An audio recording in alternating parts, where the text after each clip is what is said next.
ইন্নাল হামদুলিল্লাহ ওয়াসসালাতু ওয়াসসালামু আলা মান লা নাবিয়্যা বা'দা।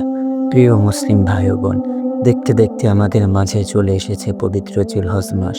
এই মাস শুধু কোরবানির মাস নয়, এটি ত্যাগ, ইবাদত, তাকওয়া, আল্লাহর নৈকট্য লাভের মাস। অনেক মানুষ শুধু ঈদের দিনটাকেই গুরুত্ব দেয়, অথচ ঈদুল আজহার পরবর্তী দিনগুলো আল্লাহর কাছে অত্যন্ত মর্যাদাপূর্ণ। আল্লাহ তাআলা কোরআনে বলেছেন, ওয়াল ফাজরি ওয়া লায়ালিন আশর, শপথ ফজরের এবং শপথ 10 রাতের। মুফাসসিরগণ বলেন, এখানে 10 রাত বলতে জিলহজের প্রথম 10 দিনকে বোঝানো হয়েছে। রাসূল সাল্লাল্লাহু আলাইহি ওয়াসাল্লাম বলেছেন, মা মিন আইয়ামিল আমালিস সালিহু ফিহা উহিব্বু ইলাল্লাহি মিন হাযিহিল আইয়ামিল আশরি। এমন কোনো দিন নেই যেসব দিনে নেক আমল আল্লাহর কাছে এই 10 দিনের আমলের চেয়ে অধিক প্রিয়। প্রিয় ভাই ও বোন, আমরা অনেক সময় মনে করি কোরবানি দিলেই যেন সব শেষ, কিন্তু ঈদুল আজহার পরবর্তী দিনগুলোতেও রয়েছে গুরুত্বপূর্ণ আমল, বিশেষ করে তাকবীর, জিকির, নামাজ, কোরআন তেলাওয়াত, দান সদকা এবং আত্মশুদ্ধি। রাসূল সাল্লাল্লাহু আলাইহি ওয়াসাল্লাম বলেছেন, আইয়ামুত তাশরীকি আইয়ামু আকলিন ওয়া শুরবিন ওয়া যিকরুল্লাহ।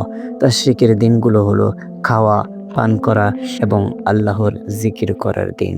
তাশরীকের দিন মানে 11, 12 ও 13 জিলহজ। এই দিনগুলোতে বেশি বেশি তাকবীর পড়া সুন্নাহ।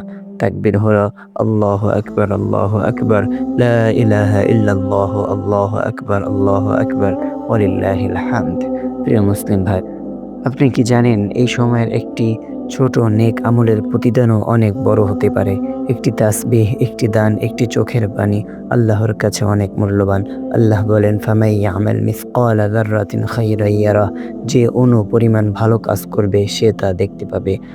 এখন শুনুন এক সাহাবীর ঘটনা। এক সাহাবী রাসূল সাল্লাল্লাহু আলাইহি ওয়াসাল্লামের কাছে এসে জিজ্ঞেস করলেন, হে আল্লাহর রাসূল, ইসলামে কোন আমল সবচেয়ে উত্তম? রাসূল সাল্লাল্লাহু আলাইহি ওয়াসাল্লাম বললেন, সময়মতো সালাত আদায় করা এবং মানুষের উপকার করা। এই সাহাবী এরপর এমনভাবে নামাজ, দান ও মানুষের সেবায় নিজেকে নিয়োজিত করলেন যে মানুষ তাকে দেখলে আল্লাহকে স্মরণ করত। এটাই ছিল সাহাবীদের জীবন। তারা শুধু ঈদের আনন্দে ব্যস্ত থাকতেন না, বরং ঈদের পরেও ইবাদতের ধারাবাহিকতা বজায় রাখতেন। আজ আমাদের অবস্থাটা কেমন? রমজান গেল, ইবাদত কমে গেল, ঈদ এলো, ঈদ গেলে আবার গাফেল জীবন শুরু হয়ে যায়। অথচ প্রকৃত মুমিন সেই ব্যক্তি যার ইবাদত মৌসুমী নয়, বরং সবসময় আল্লাহর জন্য। ঈদুল আজহার পরে আমাদের কিছু গুরুত্বপূর্ণ আমল হওয়া উচিত। 1. 5 ওয়াক্ত নামাজ জামাতে আদায় করা, বেশি বেশি তাকবীর ও জিকির করা, কোরআন তেলাওয়াত করা, গরিব অসহায়দের সাহায্য করা, আত্মীয়তার সম্পর্ক বজায় রাখা, গুনাহ থেকে তওবা করা, কোরবানির প্রকৃত শিক্ষা হৃদয়ে ধারণ করা। মনে রাখবেন, কোরবানির আসল উদ্দেশ্য শুধু পশুর রক্ত নয়, বরং হৃদয়ের তাকওয়া। আল্লাহ তাআলা বলেন, লা ইয়ানালাল্লাহা লুহুমুহা ওয়ালা দিমাউহা ওয়ালাকিন ইয়ানালুহুত তাকওয়া মিনকুম। আল্লাহর কাছে পৌঁছে না পশুর গোশত বা রক্ত, বরং পৌঁছে তোমাদের তাকওয়া।